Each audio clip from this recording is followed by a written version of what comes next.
these head bankers who publicly committed crimes. That's going to do it. Look at this headline. Write a check to elect this man so he can fire you. And it goes to the fact that Ron Paul's getting the most donations from military and government. That's because they know. They know there's no future if you don't turn this around. Okay, that's coming up a little bit more here. This is going to be a 3-hour show if I don't shut up. There's so much coming up.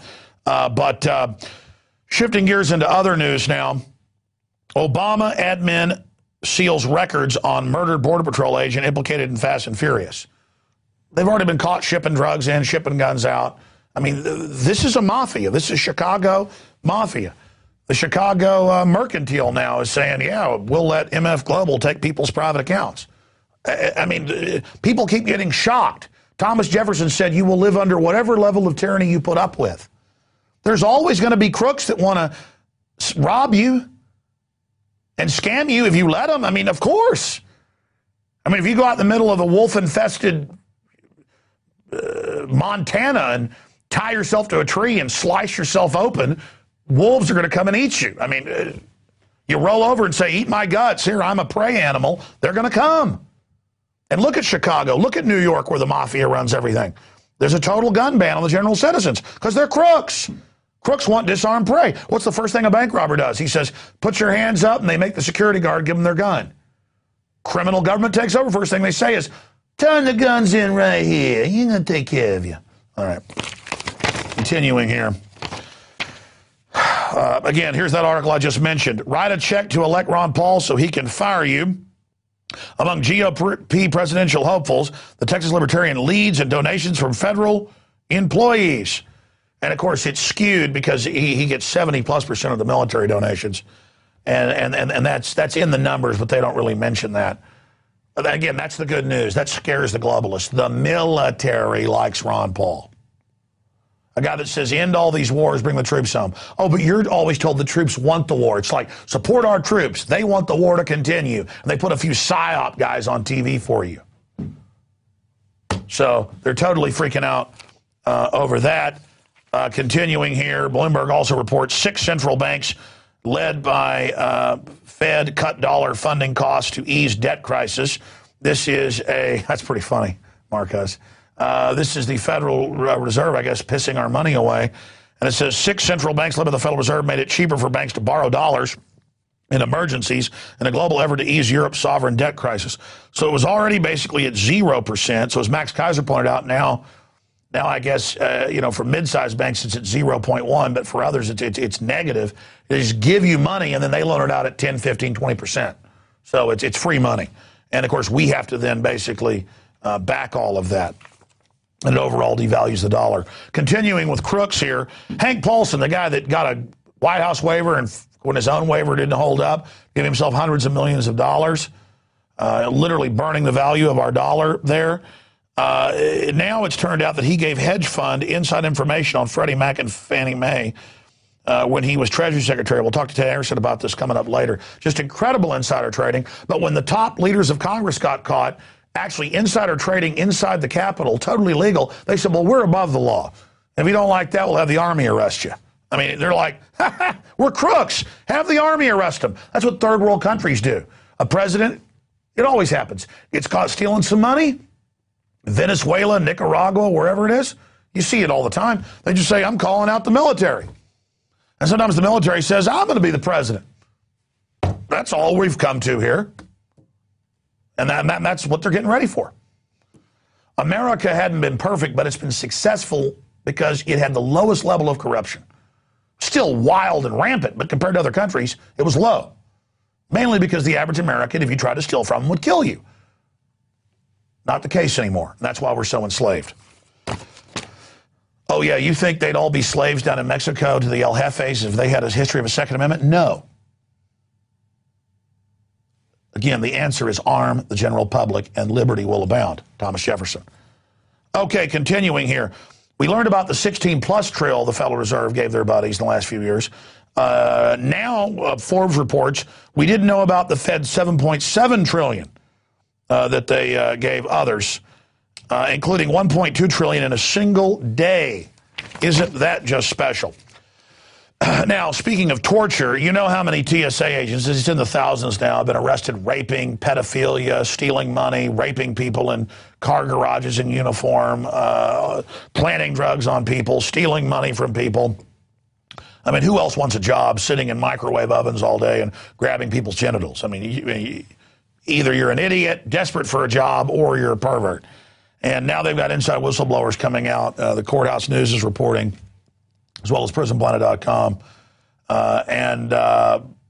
that they try to tell other federal agencies that are charged with investigating this, and they get suspended. This is the new brown shirt group that's going to be turned out on the streets of America. They already are. So they've got to be a group of real saucy pervs and people. So they've got to be protected. They've got to get the idea that they're invincible, that it's their, what was I told?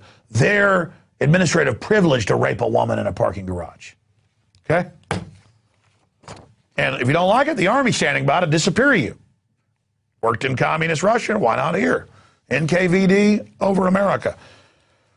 Continuing, a foreclosure fraud whistleblower who was basically ordered by her superiors reportedly to sign thousands and thousands, tens of thousands of false documents, has been found dead. And they're not sure. We're not sure. They say suicide or natural causes. Certainly she wasn't killed. Sure. Continuing, movers and deputies refused to evict a 103-year-old woman. We have an audio clip on that coming up in a minute. But the issue is with a lot of these houses, the people aren't even upside down in them, or the banks actually don't even own the house. We don't know the particulars in this case, but they're talking about bulldozing hundreds of thousands of houses around the country rather than letting people stay in them.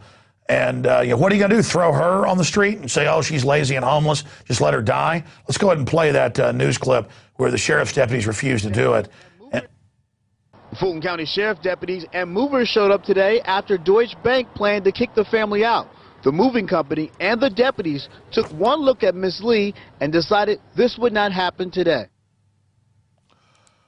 Isn't that just special? What, will they give her a week or two to find some place to go and the rest of the family? But the point is, at least they showed some humanity. A lot of times when people even argue or whatever, they'll just taser an old person. But that's basic human activity being shown by those police. And they better show it because they're going to end up in the same position. I mean, this country is to be fully financially broken, so we all become dependent on government. That's the globalist admitted plan. And cops, military, citizens, lawyers, doctors, video editors, talk show hosts, we're all in the same boat. Preachers, imams, rabbis, produce people, farmers, auto mechanics, defense contractors. We're all in the same boat together. Here's another article out of Press TV. Queen to deduct wages if workers strike. Queen Elizabeth II has threatened staff at Buckingham Palace that she will deduct the wages of staff who join the nationwide strike action.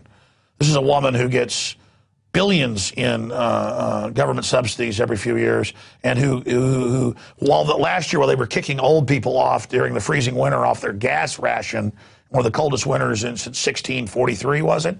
That she was getting millions of pounds a year with her hundreds of different palaces, complexes. She has over 100 palaces, and some of them have thousands of total rooms, dozens of buildings per facility, that she was getting welfare gas to heat it all. While the old people, it was reported, were getting on buses and riding around all night just to stay warm.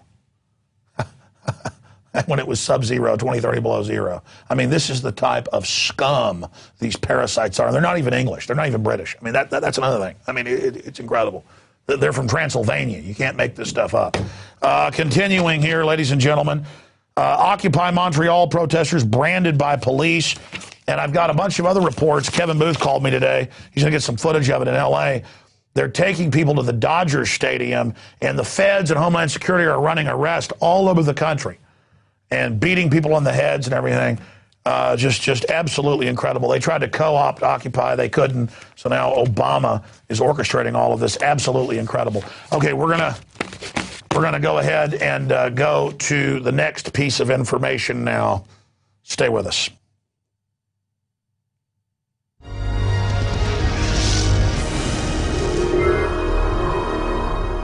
With more on these incredibly dangerous developments, we're going to go to Stuart Rhodes. He's a constitutional lawyer who won awards at Yale for his reports and papers on the belligerent act and the whole enemy combatant question. In fact, the paper was titled Solving the Puzzle of Enemy Combatant Status back in 2004. He also, of course, worked in Congress for Ron Paul, and he's the founder of Oath Keepers. He's an Army paratrooper veteran himself. And again, I saw mainstream articles last night and this morning saying that the bill passed, the amendment passed, and I rarely get caught up in something, but then later I learned it didn't pass. It was just that it's passed out of committee and that they're trying to bring cloture so there can't be a debate on it or a filibuster. We're going to get Stuart to talk about that. And the amendment failed. The amendment failed. But this is just incredible. And if it goes through the Senate, then I guess it'll go on to the president, who claims he's going to veto it. But the president's already declared the power to kill American citizens, as they've already done with the Lockheed in that staged event to set the precedent. They've already said they can secretly arrest people and detain them. He said last year, I don't need this legislation. I'll do it through the executive. So it's a lot of politicking to manipulate the public. As one congressman, Amash, said, this is carefully crafted to mislead the public. A week ago, they would say, oh, this doesn't affect citizens, because one provision says that. But then the other provision says, but it does if we say so, basically. Now, an expert, I mean, you couldn't think of a better one, military guy, constitutional law scholar, won awards for his research on this, worked for Ron Paul, knows Congress, knows all the Byzantine things that are going on. Stuart Rhodes can break this down for us. But there's the latest article. Indefinite detention bill set for final vote Thursday. Senate moves to limit debate on unconstitutional legislation. That's up on Infowars.com, the latest there. But again, last night I heard it passed, got up this morning, read articles, said it passed. That's the mainstream media. I've got to learn to just believe nothing they say. It's so incredible. I remember 4 years ago when NATO attacked the Russian-held area of South Ossetia and Abkhazia. For 2 hours, I was reporting, well, the Russians attacked it. Can't believe they did, because CNN was saying it. Turned out it was NATO attacked. I mean, it's just that even I get caught up in their lies. I mean, it's incredible. It's incredible. Stuart Rhodes, great to have you here with us, my friend. Thank you, Alex, very much. Okay, so you wrote the papers on this. You've been an expert on this. You pointed out before we went live here, the belligerent act is really McCain's real holy grail, where if you're just belligerent, you disappear into a black hole. So now they're trying to get it piecemeal. Break this down.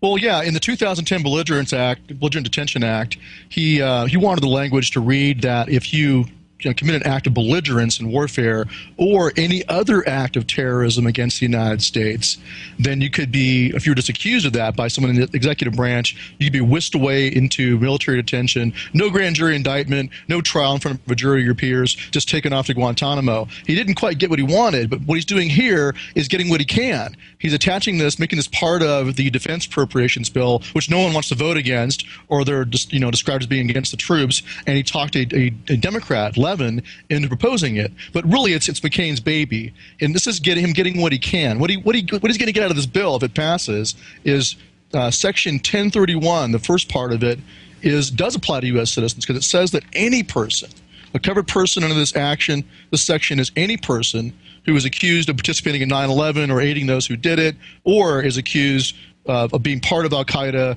or an allied group or supporting one of those organizations. And the mere accusation alone by the executive branch or someone in the Department of Defense would place you under military jurisdiction and then give the president the option of detaining you indefinitely, sending you off to Guantanamo.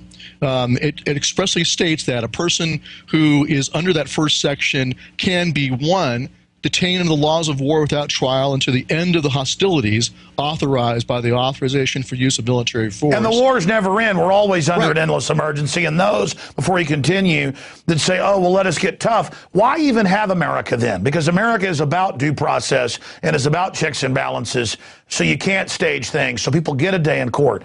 I mean, this idea that due process is bad, all these people that say that, well, they should just move to another country. If they don't like due process, they should move to North Korea. Yeah, if you don't want to live under the